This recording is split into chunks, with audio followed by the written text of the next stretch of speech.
So, no, I wouldn't say I have a passion for HR.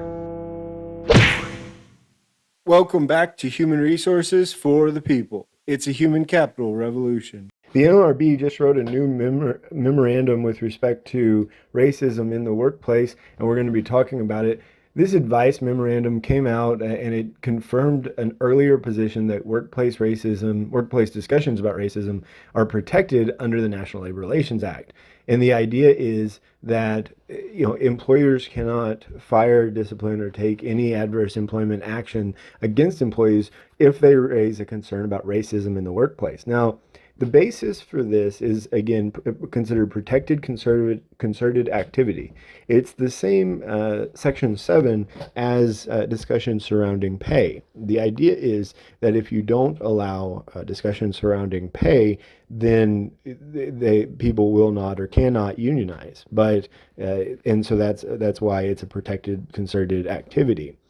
And frankly, this definition of protected concerted activity has been stretched and stretched and stretched such that the meaning of what concerted activity is kind of warped compared to the initial definition. It sounds like if this is the true nature of this act, that probably Congress needs to be writing a few more addendums to it, change a few things, and then re-implement the act, not have the National Labor Relations Board redefine these things over and over again.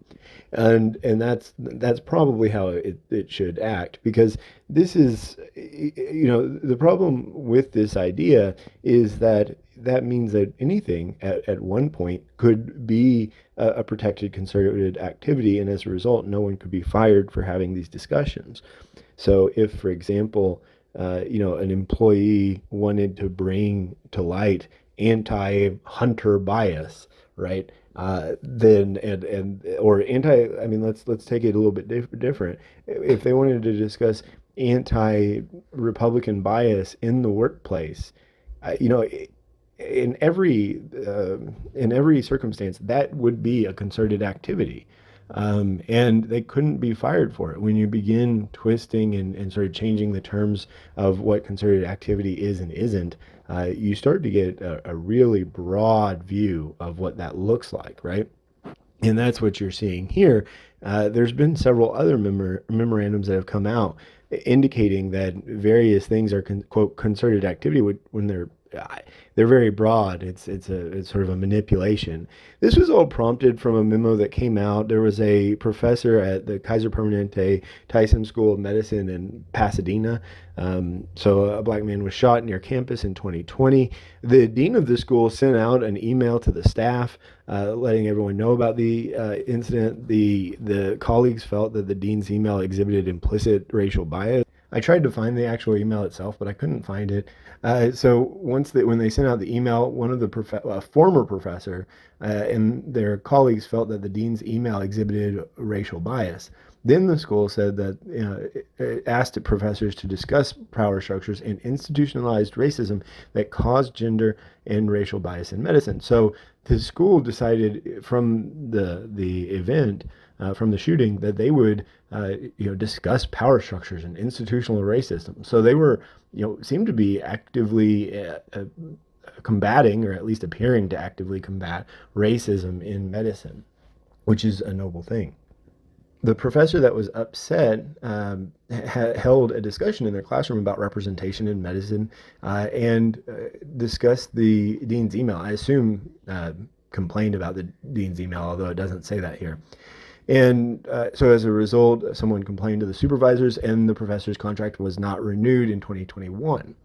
The school said that it was poor performance and behavior issues, but the National Labor Relations Board found that it was on pretext, that she was actually fired because she was discussing race, and as a result, that race was a protected concerted activity. They were seeking to improve the terms and conditions of employment. However, I'll note, as far as I'm aware of, she was discussing it with students, right? She allowed students to discuss the dean's email, not something, she was not, discussing it with coworkers, or at least they weren't agreeing, I guess. It's not clear from the article, and neither is it from the case. The professor's later comments on Twitter concerning her suspension were not mere complaints, but calls for future action to fight for justice. However, the professor withdrew her charge from the National Labor Relations Board. And so that's a little bit of frustrating. She had settled with the lawsuit with the school and withdrew, and the frustrating thing here is this is a professor fighting for justice. This is a professor that is very concerned about the well-being of her coworkers and the institutionalized racism that she has experienced, and yet is settling with the school instead of continuing to pursue.